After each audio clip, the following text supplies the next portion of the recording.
Welcome back to Mohawk TV's 2012 Mohawk Council of Kahnawake elections coverage. I'm Jessica Deer, sitting in for Regan again, and we're in studio with Kahsennenhawe Sky Deer. Welcome to the show. Thank you. So can you tell me a little bit about yourself? Well, my name is Kahsennenhawe Sky Deer. I'm 32 years old. My mother is Joanne Sky. My father is Kevin Gatna Deer. I've been in council for the last 3 years. It was my first term. Prior to that, I was born and raised in Kahnawake, and when I turned 20, I left the community for a little while to pursue my education and athletic goals. And upon completion of my bachelor's degree in psychology, I came back to the community with the intent of using that to help to better serve my people, my community. So I threw my hat into the running for the 2009 election, and thankfully the community supported me and gave me the opportunity to do so. So again, I'm here and I'm running for the 2012 council term. I feel like I have a lot to offer the community in terms of my experience and my knowledge, especially with having 3 years under my belt. I'm more aware of the position and what it entails, some of the, I guess, challenges that we face as a community. And I'm ready for the challenge of another 3-year term. So what are some of those challenges that Kahnawake currently faces? Well, there's a lot of issues in our community. First and foremost, one of the big things I think that we need to work on as a community, and I know I said this in the last campaign, but it's bringing our people together. There is a lot of division in our community. People have different mindsets when it comes to politics. It's a good thing, to have differences of opinion. But I feel like we're all Kanien'kehá:ka people. We all live in this community. We all have to kind of sort of get along with one another. And like I said, the political division with whether it's MCK and Longhouse, we need to try to work on that relationship.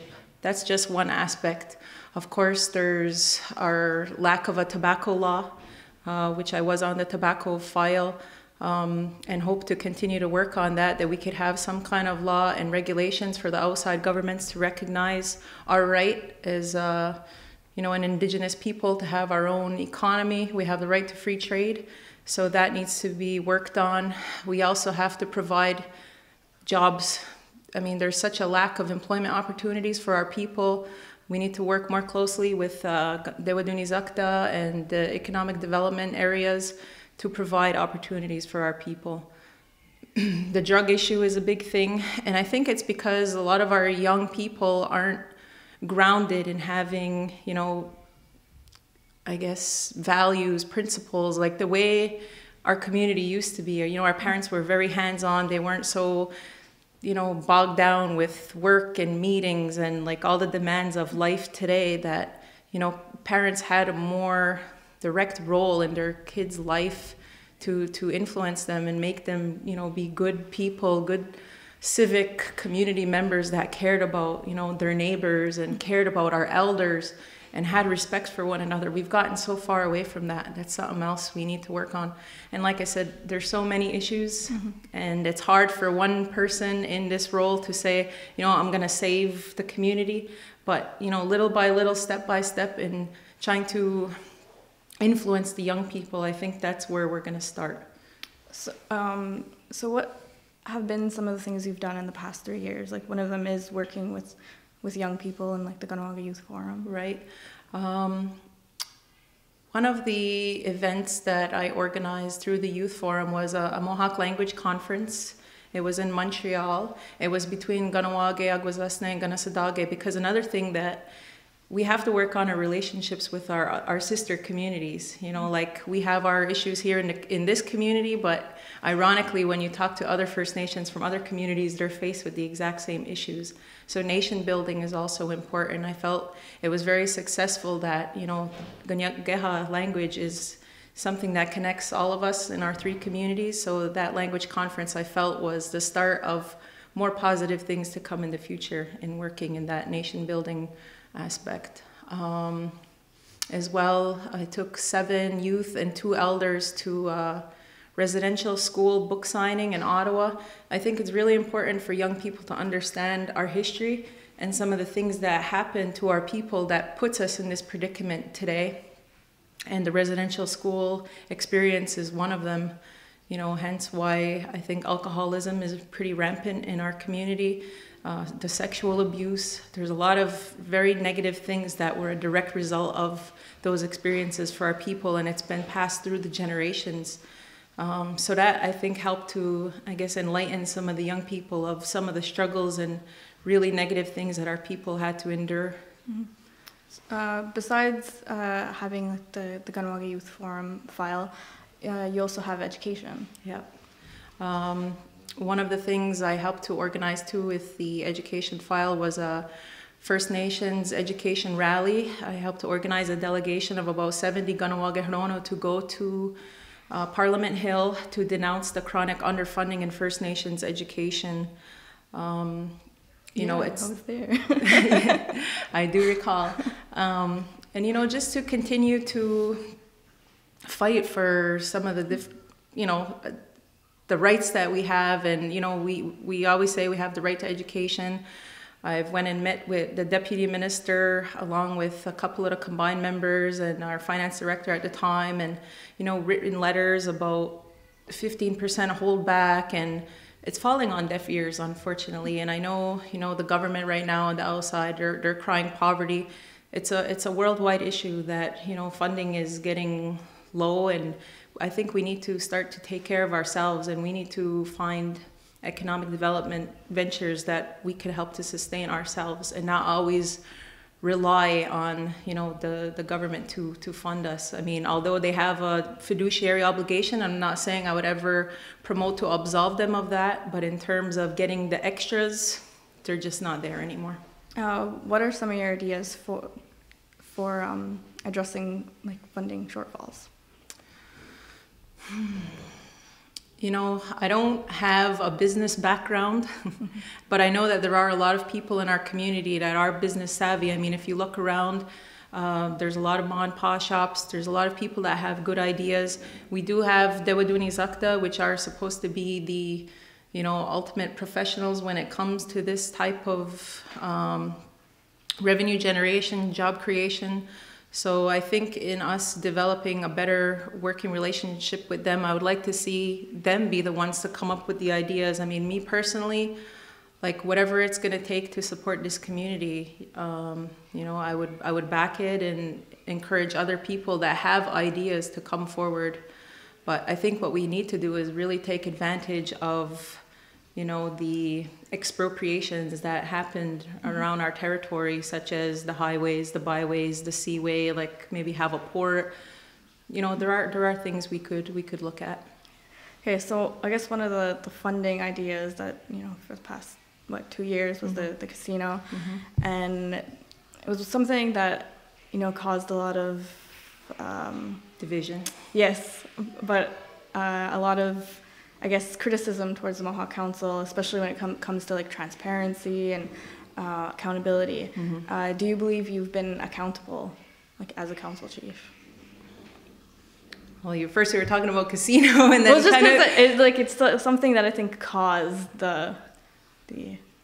Okay, well, I'm not going to hide the fact that I was 110% behind the casino. I wasn't here for the last 2 referendums, or neither did I participate in them, but I felt like maybe at this point that the community was ready for it. A lot of people hadn't voiced their decision on it the last 2 times. And given what I said about, the cutbacks, and that this would have been the home run to inevitably provide for our people and provide, not to say everybody was going to work in the casino, but the revenue generation that could have been created could have diversified into so many different areas, because you have to have money to invest in other businesses. And in terms of the accountability and transparency, I'm actually working on a report to show what I have specifically done, the meetings I attended, to show that I was there. I was actively participating in council meetings. I don't think, except for maybe twice when I was on vacation, that I ever missed a council meeting. That I always made decisions. I hardly ever, probably never abstained unless it was maybe a conflict of interest of a family member. I always participated in the radio chief sangkat and trying to get the information out there to the community of what I've been working on. And yeah, I think it's important that we as council chiefs work on reports to show to the community exactly what we're working on, show the community our timesheets, show them that we're actually there, that we're, you know, we have a job to do, and the community is entrusting us, you know, putting their vote of confidence in us to do a job and to do it well and to the best of our abilities. And for me as a person with, you know, like I said, about high standards, high work ethic, values, morals, like I wouldn't feel right in saying that I'm at work and really not, or not, you know, really investing myself in my files. So I think it's up to each individual council chief to show community members just exactly what we're doing in the 3 years that we're there. So the report you're working on, that's something that, like, it's not mandatory? No. Or so do you think more stuff like that needs to be mandatory? Definitely.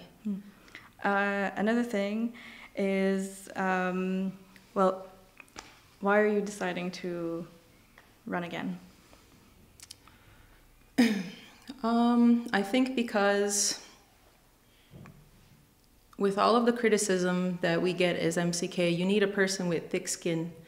You need a person that has leadership qualities, that's diplomatic, that could speak to the issues, someone that genuinely cares about the community, about our, you know, the well-being, someone who's looking out for the future generations, someone who understands and knows our roles as a Kanien'kehá:ka person, a Kanien'kehá:ka woman. You know, I'm also investing in myself, about learning the language, knowing our ceremonies. Those are all things that are important to me. And I think that community members, when they're looking for a council chief that they could support, they want someone that they can relate to, someone they feel they can trust, someone that can represent them. And I think that people find that in me, and I hope that they will continue to support me in this next coming term so that I can continue the work that I've been doing. And that's pretty much why I'm running again. What are some of those, I guess, characteristics that would make you a good leader or role model? Or? Well, I think role models have to lead by example. I like to think of myself as a healthy person. I don't smoke. I'm very much into physical activity. Always trying to, you know, work on myself and, you know, not judge people. In terms of public speaking is definitely an asset to be able to, you know, talk to community members, talk about, again, what I'm working on. You know, again, it's just someone who genuinely cares about the community and puts the community's interests above themselves. You have to be very, you know, selfless and